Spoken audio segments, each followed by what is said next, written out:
जय श्री कृष्ण। आप सभी को फाल्गुन मास शुक्ल पक्ष आमल की एकादशी की ढेरों शुभकामनाएं। प्रिय दर्शकों, आज के इस वीडियो में हम बात करेंगे आमल की एकादशी का व्रत इस वर्ष 2026 में कब करना है, ये व्रत कैसे करना चाहिए। इसकी विधि के बारे में मैंने पिछली वीडियो में भी बताया था, जिसकी विधि सभी एकादशियों से अलग है। ये विधि भगवान नारायण के द्वारा कही गई है और पद्म पुराण में इसका वर्णन आता है। स्वयं भगवान कृष्ण महाराज युधिष्ठिर को बता रहे हैं और यही वृतांत ब्रह्मदेव ने नारद जी को कहा था कि नारायण ने शिवों के तपस्या करने के बाद जब वो प्रकट हुए तो इसकी विधि क्या बताई थी। वह विधि बताऊंगा कि कैसे भगवान नारायण ने परशुराम की पूजा बोली है और कैसे भगवान परशुराम की पूजा करनी चाहिए। घड़े में क्या डालना है, कौन कौन सी वस्तुएं हैं जो डालने को कही गई है, घड़े के ऊपर क्या रखना है और भगवान परशुराम को कैसे विराजमान करना है, आंवले की क्या है, ये घड़ा स्थापित कहाँ करना है। और बताऊंगा कि अगर आंवले का वृक्ष आपके पास ना हो तो ये एकादशी की पूजा कैसे होगी, क्योंकि ये संपूर्ण जो पूजा है ना वो आंवले की जड़ में ही कही गई है। अब आंवले का वृक्ष सबके घरों में है नहीं तो क्या किया जा सकता है। आंवले का वृक्ष नहीं है तो पूजन कैसे होगा, कहां होगा, इसकी विधि क्या रहेगी, नियम क्या रहेंगे, ये संपूर्ण जानकारी आपको इस वीडियो के माध्यम से मैं प्रदान करूंगा। आपसे निवेदन बस है कि वीडियो यदि थोड़ा सा भी अच्छा लगे तो एक बार लाइक अवश्य कीजिएगा, क्योंकि ये वीडियो बनाने के लिए बहुत से पुराण पढ़ने पड़ते हैं, वहां से बड़ा परिश्रम करके मैं जानकारी लेके आता हूं। जब आप लाइक करते हैं तो महंत सफल जान पड़ती है। व्रत की सफलता के लिए कमेंट बॉक्स में अवश्य लिखिएगा जय श्री हरि या ओम नमो भगवती वासुदेवाय। एक मंत्र बताता हूं, ओम धात्री नमः, ये इस एकादशी के लिए बड़ा उत्तम मंत्र है। जितना लिखेंगे उतना कल्याण होगा। और आपको वीडियो कैसा, ये कमेंट बॉक्स में लिख के अवश्य बताइएगा। आप देख रहे हैं प्राचीन मार्ग टीवी, ज्योतिष संस्थान का प्रतिष्ठित यूट्यूब चैनल प्राचीन मार्ग टीवी धार्मिक। हम यहाँ सभी व्रत और त्योहारों की सही शास्त्रीय जानकारी प्रदान करते हैं। ज्योतिष शास्त्र और पंचांग के आधार पर आपको बताते हैं कौन सी तिथि कब है, व्रत आदि कब करना है, क्या विधि है, क्या नियम है और क्या गलती नहीं करनी है। यदि आप सभी व्रत और त्योहारों की सही शास्त्रीय जानकारी पाते रहना चाहते हैं तो कृपया को सब्सक्राइब कीजिए और बेल आइकन को प्रेस कीजिए। जब आप सब्सक्राइब का बटन दबाएंगे तो वहां एक घंटी का निशान बना हुआ आएगा, उसको अवश्य दबाइएगा, तभी आपको हमारे सारे वीडियो प्राप्त होंगे, अन्यथा आपसे जानकारी छूट जाएगी। प्रिय दर्शकों, आइए अब बात करते हैं आने वाली एकादशी। इसे आमल की एकादशी कहते हैं। प्रिय दर्शकों, आमल की एकादशी के विषय में शास्त्रों में बहुत कुछ लिखा है। ये एकादशी महत्वपूर्ण इसलिए है क्योंकि जो आंवला है ना, ये स्वयं भगवान के श्रीमुख से प्रकट हुआ है। स्वयं वशिष्ठ जी महाराज मानदाता को सुना रहे।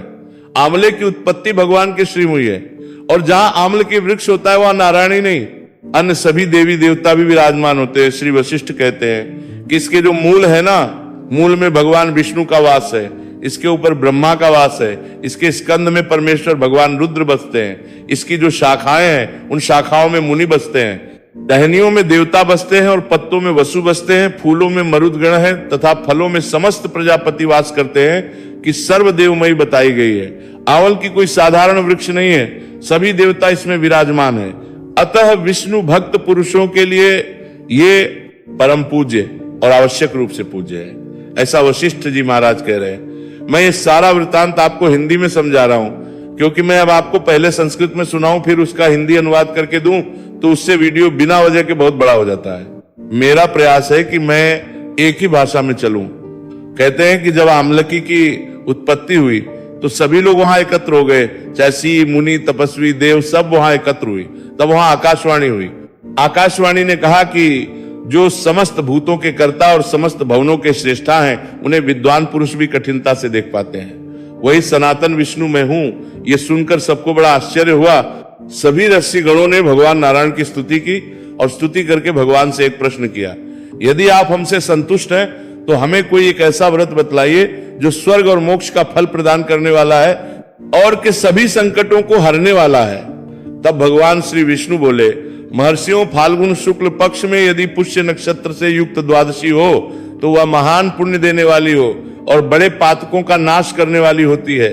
बृजवरु फाल्गुन शुक्ल आमल की एकादशी एक ऐसा व्रत है जो आपके सभी मनोरथों को सिद्ध करने वाली है। आमल की एकादशी में आंवले के वृक्ष के पास जाकर वहां रात्रि में जागरण करना चाहिए। इससे मनुष्य सब पापों से जाता है और सहस्त्र गोदान का फल प्राप्त करता है। विप्रगणों, यह आमल की एकादशी व्रतों में उत्तम व्रत है जिसे मैंने तुम्हें यहां बतलाया है। तो भगवान विष्णु के द्वारा स्वयं कहा गया है कि यह व्रतों में सर्वश्रेष्ठ व्रत है, इसको आपको अवश्य करना चाहिए। यह मनुष्य के परलोक को सुधारता है, स्वर्ग प्रदान करता है, मोक्ष प्रदान करता है। तब ऋषियों ने कहा कि हे प्रभु, इसकी विधि क्या है, कैसे ये व्रत किया जाना चाहिए, कि स्नान की विधि क्या है, दान क्या करना चाहिए, किसका और कैसे पूजन करना चाहिए, क्या इसके मंत्र है, वो भी हमें बताइए।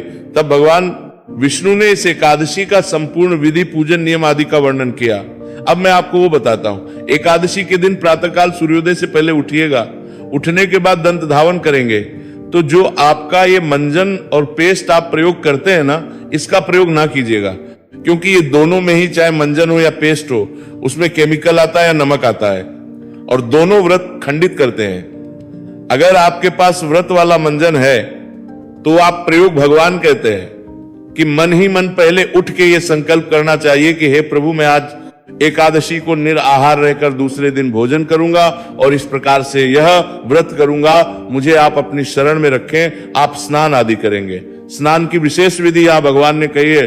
भगवान कहते हैं कि चाहे आप स्नान घर में करें, नदी पर करें, पोखर में करें, कुएं पर करें, आपको मृत्तिका लगाकर, शरीर पर मिट्टी लगाकर स्नान करना चाहिए। कहेंगे पंडित जी मिट्टी कहां से लाएंगे? आज के समय में आप सभी के घर में तुलसी का पौधा होगा, वहां से थोड़ी सी तुलसी की मृत्तिका ले लीजिएगा, मिट्टी ले लीजिएगा, उसे मुल्तानी मिट्टी में मिला लीजिएगा या आप वो बटन बना लीजिएगा, वो बटन का प्रयोग कर लीजिएगा।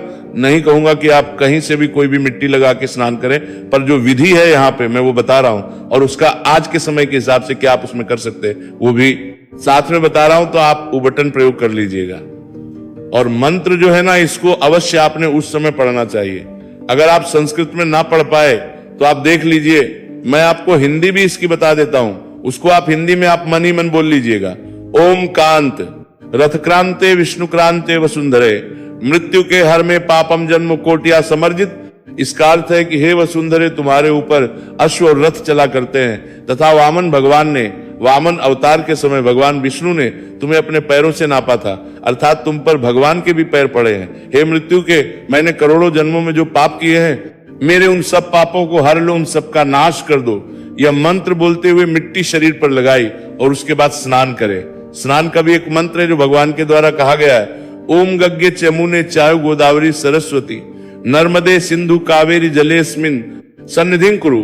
जल की अधिष्ठात्री देवी माता, तुम संपूर्ण भूतों के लिए जीवन हो, वही जीवन जो स्वेदज और उद्भिद जाति के जीवों का भी रक्षक है। तुम रसों की स्वामिनी हो, तुम्हें नमस्कार है। आज मैं संपूर्ण तीर्थों, कुंडों, झरनों, नदियों, देव संबंधी सरोवरों में स्नान कर चुका हूं। मेरा यह स्नान उक्त सभी स्नानों का फल देने वाला हो। इस प्रकार से निवेदन करते हुए आप स्नान का जल अपने शरीर पर डालते हुए स्नान कीजिए। स्नान करने के बाद स्वच्छ वस्त्र धारण माता तुलसी का पूजन करेंगे, अर्थात माता तुलसी को जलादि अर्पित कीजिए। एकादशी के दिन तुलसी पत्र नहीं उतारने हैं, नहीं तोड़ने हैं, और द्वादशी के दिन भी नहीं। एकादशी को तुलसी पूजन कर सकते हैं, मां तुलसी को जलादि दे सकते हैं। आगे भगवान कहते हैं कि विद्वान पुरुषों को चाहिए कि वो परशुराम जी की सोने की प्रतिमा बनाए, और प्रतिमा अपनी शक्ति और धन के अनुसार 1 या आधे माह से स्वर्ण की होनी चाहिए। तो अब मैं आपको बताता हूं कि सामग्री क्या चाहिए। उस सामग्री को एक बार आप नोट कर लीजिए, वो सारी सामग्री आप एकत्र कर लीजिएगा। सामग्री के रूप में भगवान परशुराम की कोई प्रतिमा आपके पास होनी चाहिए, स्वर्ण की लिखी है, पर सबके पास स्वर्ण की हो नहीं सकती। आपके पास तांबर हो, तांबर लीजिए, पीतल हो, पीतल लीजिए, और जिनके पास प्रतिमा ना हो तो आप तस्वीर ले लीजिएगा, प्रयास कीजिए। अगर प्रतिमा मिल जाए तो उनको करने के लिए एक चौकी की आवश्यकता होगी।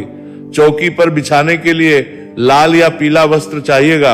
एक घड़े की आवश्यकता होगी। मैं आज ही बता दूं कि ये जो घड़ा है बाद में ब्राह्मण को दान दिया जाएगा, तो घड़े की व्यवस्था करनी चाहिए आपको। कलश जो भी आप रखना चाहे लोटे का रखे, और वो स्टील का ना हो, इसका भी ध्यान दीजिएगा। तो मिट्टी का घड़ा उत्तम रहेगा, वो ले लीजिएगा।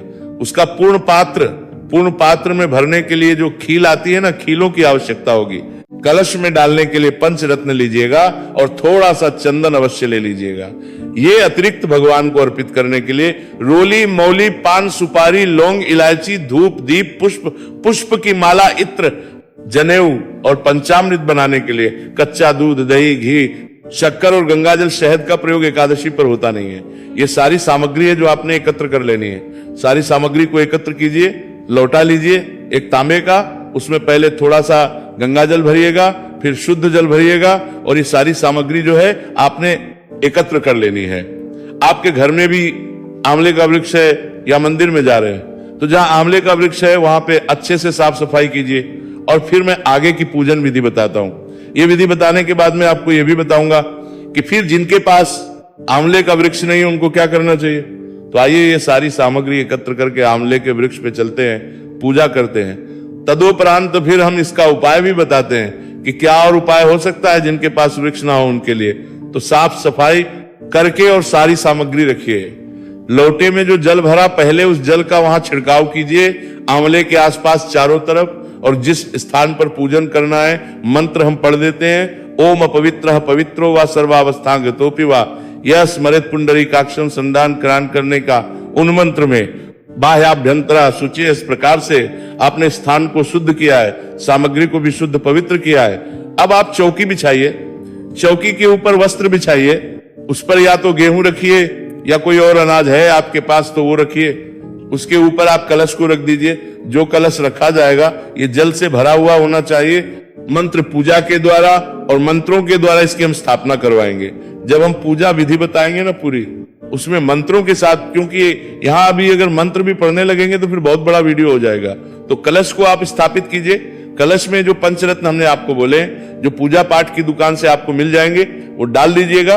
दिव्य गंध इत्र आदि डाल दीजिएगा उसके अंदर, थोड़ा सा सफेद चंदन आदि लगा दीजिएगा और उसके चारों ओर आपको दीप प्रज्वलित करने हैं। दिए रखिएगा, चाहे आप तिल के तेल के दिए लाए, चाहे घी के दिए 5 या 7 दिए, उसके चारों तरफ आराम से आपको लगा देने हैं। एक दीप माला जो कलश है ना, कलश के पूर्ण पात्र में, जिसे हम ढक्कन कहते हैं, कलश के पूर्ण कहते हैं खीरों को, ना वो खीर रख दीजिएगा और खीरों के ऊपर उसमें भगवान परशुराम की जो आपके पास प्रतिमा है, मूर्ति है, उसको विराजमान कर दीजिएगा। उनके सामने एक घी का मुख्य दीपक रखिएगा, जो अगर संभव हो एकादशी को आप प्रज्वलित कर रहे हैं और तक आप उसको जला के रखें तो उत्तम रहेगा। इस प्रकार से आपने स्थापना कर लेनी है। अब जो मंदिर में जा रहे हैं पूजा पाठ करने के लिए तो संभव है कि वो तो नहीं ले जा पाएंगे, तो वहां आप बिना चौकी के भी जो भी आंवले के पास जो स्थान है उपयुक्त, उसकी साफ सफाई करके इसी प्रकार से जल छिड़कने के और वहीं पे अनाज की डेयरी लगाइएगा और उसके ऊपर आप कलश की स्थापना कीजिएगा। क्योंकि स्थान का शुद्धिकरण तो जल छिड़कने से हो ही जाता है और आंवल की इच्छाओं में तो सब शुद्ध रहता है। तो इस प्रकार से आपने स्थापना कर दी है। उसके बाद आप भगवान की विधि विधान से पूजा करेंगे, अर्चना करेंगे। उनको पुष्पमाला कैसे अर्पित करवानी है, कैसे जनेऊ आदि अर्पित करना है, देखेंगे। इसमें एक विधान जो कहा गया है, भगवान कहते हैं कि पूजा के लिए नवीन छाता, नया छाता, नए जूते, वस्त्र ये भी मंगवा के रखें। तो परशुराम जी को अर्पित करने के लिए जिसकी जैसी सामर्थ्य है उसके अनुसार आप ले आइएगा। छाते, जूते, वस्त्र आदि ये सभी मंगवा लीजिएगा और उनको वहां अर्पित कीजिएगा। अब जिनकी सामर्थ्य ना हो तो कोई बात नहीं, इनके बिना भी आप पूजन कर सकते हैं। देखिए, मेरा कर्तव्य बनता है, जो पुराण में विधि है मैं उसके बारे में बताऊं। ये ना हो कि कल को उसका पाप मुझे लगे कि भाई आपके सामने पुराण था तो आपने बताया क्यों नहीं। तो मैं ये विधि बता रहा हूं। अब जिसकी आर्थिक सामर्थ्य उतनी नहीं होगी तो कोई बात नहीं, आप उसके बिना भी पूजन कर दी गए सकते हैं। इसके बाद कुछ मंत्र हैं जो भगवान के द्वारा कहे गए हैं। ये भगवान परशुराम को आपने जल अर्पित करना है। कैसे उनकी पूजा करनी है, जैसे ये कहकर उनके चरणों की पूजा करें। रुकने नमः ये कह के दोनों घुटनों की, और उग्राय नमः इससे जांघों की पूजा करें। दामोदराय नमः इससे कटी भाव की, पद्म नाभाय नमः इससे उदर की, और श्रीवत्स धारणे नमः इससे वक्षस्थल की, चक्रणय नमः इससे बाई भुजा की, गदिने नमः इससे दाही भुजा की, वैकुंठाय नमः इससे कंठ की, यज्ञ मुखाय नमः इससे मुख की, विषयों को निधय नमः इससे नासिका की, वासुदेवाय नमः इससे नेत्रों की नमः, इससे ललाट की, सर्वात्मने नमः इससे संपूर्ण अंगों की तथा मस्तक की पूजा करे। यही पूजा के मंत्र हैं जो विशेष रूप से उस दिन हमें प्रयोग करने हैं। तो कैसे करने हैं, बाकी चीजें कब आप पत्र पुष्प अर्पित करेंगे, कैसे तिलक करेंगे, वो मैं पूरा पूजा विधि का अलग से एक वीडियो बनाऊंगा। उसमें आप अवश्य इनको, इसमें भगवान को शुद्ध फल के द्वारा अर्घ्य प्रदान करना है, वो भी मैं आपको बताऊंगा। अर्घ्य के लिए एक मंत्र कहा गया है भगवान जनार्दन विष्णु के द्वारा। भगवान कहते हैं कि अर्घ्य देते समय इस प्रकार से मंत्र बोलना चाहिए। नमस्ते देव देवेशा नमस्ते धारणीधर, नमस्ते सर्वनागेंद्र, नमस्ते पुरुषोत्तम हरे अर्थात देव देवेश्वर, हे जमदाग्नि नंदन विष्णु स्वरूप परशुराम जी आपको नमस्कार है, नमस्कार है। आंवले के साथ दिया हुआ मेरा ये अर्घ्य ग्रहण कीजिए। आंवले के फल से आपने ये अर्घ्य देना है, पूजा पाठ आदि करके भगवान के चरणों में मन को लगाते हुए दिन को व्यतीत कीजिए। काल को कीर्तन करना चाहिए, कीर्तन की बड़ी महिमा कही गई है। तन का फल प्राप्त करने के लिए वीडियो में अपलोड करूंगा। भगवान कहते हैं या तो वाद्य यंत्र आदि बजाते हुए, नृत्य आदि करते हुए, गाते हुए आप कीर्तन करें, अन्यथा कुछ पाठ कहें शास्त्रों में, उनको सुनकर आप कीर्तन का फल प्राप्त कर सकते हैं। तो वो सभी पाठ मैं आपके लिए अपलोड करता हूं, उनका आप लाभ लीजिएगा। इसके बाद मैं बात करूं आहार की, तो ये जो व्रत है मनुष्य को या तो निराहार करना चाहिए या फल आहार ही करना चाहिए। इसमें अन्न का सेवन नहीं, नमक का सेवन नहीं, मिर्च का सेवन नहीं करना चाहिए। फल आहार और फिर भी अगर आवश्यक हो तो आप पी सकते हैं। इस प्रकार से ये व्रत किया जाना चाहिए। अब इसमें अगर कुछ लोग कहे पंडित जी वो सिंघाड़ा आदि खा सकते हैं क्या? देखिए, अगर आप किसी से नहीं होगा फलाहारी तो वो आप उस प्रकार से खा सकते हैं। एकादशी व्रत की महिमा मैंने पहले भी बताई है। इसमें जैसे जितना आहार खाएंगे उतना ही पुण्य आपको प्राप्त होता है, अर्थात जितना कम खाया जाएगा उतना अधिक पुण्य प्राप्त होगा। भगवान कहते हैं कि भक्ति युक्त चित्त से जागरण करना चाहिए। तथ्य संगीत वाद्य धार्मिक उपाख्यानों या भगवान विष्णु संबंधित जो कथा वार्ता है उसके द्वारा रात्रि व्यतीत करनी चाहिए। इसमें शयन के लिए नहीं कहा गया है पूरी रात्रि। इसी प्रकार से भगवान की कथाएं सुनिए, भगवान के स्तोत्र सुनिए, पाठ सुनिए, एक दूसरे से चर्चा कीजिए। इसी प्रकार से रात्रि को व्यतीत कीजिए। देन आपको भगवान नारायण का नाम लेते हुए 108 परिक्रमा करनी चाहिए। आवल की वृक्ष की 108 परिक्रमाएं कहिए। जो 108 ना कर पाए वो 28 कर सकते हैं। प्रकार से आपने ये एकादशी के व्रत के दिन पूजन पाठ आदि करना है। और व्रत के अगले दिन सूर्योदय से पहले स्नान आदि कर लीजिए, स्वच्छ वस्त्र धारण कीजिए कि दिन भगवान विष्णु की विधि विधान से पूजा कीजिए। आमल की वृक्ष की पूजा कीजिए। पूजा करने के बाद ब्राह्मण को अपने निवास स्थान पर निमंत्रण दीजिए या आप स्वयं मंदिर जाइए, वहां ब्राह्मण की पूजा कीजिए। और उसके बाद ये जो सामग्री है जो आपने यहाँ पूजा में अर्पित की थी, चाहे वो कलश हो परशुराम जी का, चाहे वो जो वस्त्र मैंने आपको कहे कि वस्त्र कहे गए हैं, इसमें 2 वस्त्र, जूते आदि, वो सभी वस्तुएं आपको ब्राह्मण को दान दे देनी चाहिए। और मन में ये भाव रखना चाहिए कि मैं ये सभी वस्तुएं आपको अर्पित कर रहा हूं, परशुराम जी के रूप में भगवान विष्णु मुझ पर प्रसन्न हो। इस प्रकार ब्राह्मण पूजा के बाद आवल के वृक्ष की परिक्रमा कीजिए। जो विधान दक्षिणा का कार्य है, ब्राह्मण को भोजन आदि करा सकते हैं तो ब्राह्मण आदि कराएं। और इस प्रकार से आप अपने व्रत का पालन करें। भगवान कहते हैं कि उसके बाद आपको अपने पारिवारिक जनों के साथ, कुटुंबियों के साथ बैठकर भोजन करना चाहिए। इसमें जो लोग रात्रि भर जागरण करेंगे वो लोग बिना स्नान किए हुए ही सुबह सुबह ब्राह्मण को ये सभी वस्तुएं दान कर देंगे। फिर स्नान आदि करके दोबारा ब्राह्मण की पूजा करके और फिर ये भोजन आदि का कार्य करेंगे। अब प्रश्न ये उठता है कि आंवले का वृक्ष ना तो सभी घरों में है और ना ही लिए इतना आसान है। तो देखिए, आंवल की एकादशी आने में अभी समय है। या तो आप तब तक किसी पौधे वाले से मंगवा लीजिए अपने घर में, क्योंकि होना चाहिए, उत्तम होता है। और फिर भी अगर किसी के पास व्यवस्था ना ही बने आंवले के वृक्ष की, तो आप कलश के चारों ओर आंवले का फल रख सकते हैं। आंवले के फल तो सभी स्थान पर मिल ही जाते हैं, तो आप आंवले का प्रयोग कीजिएगा। आंवले का फल जो है वो कलश के चारों ओर रखिएगा और इस प्रकार से इस एकादशी का लाभ लीजिएगा भगवान विष्णु के। यश्यों ऐसा करने से जो पुण्य होता है वह मैं तुम्हें बताता हूं, सुनो। कहते हैं कि संपूर्ण तीर्थों के सेवन से जो पुण्य प्राप्त होता है तथा सब प्रकार के दान देने से जो फल मिलता है वह सब उपयुक्त विधि से जो भी बताई है भगवान की विधि, उसका पालन करने से आपको प्राप्त हो जाएगा। सभी समस्त यज्ञों की अपेक्षा भी अधिक फल मिलता है। इस विधि से यदि एकादशी की जाए, इसमें तनिक भी संदेह है, यह व्रत सब व्रतों उत्तम है जिसका मैंने वर्णन किया है। इस प्रकार से भगवान नारायण अपना वरदान पूर्ण करते हैं। तो प्रिय भक्तों, इस प्रकार से आपको इस एकादशी का व्रत पूजन करना चाहिए, बड़ा ही कल्याणकारी रहेगा।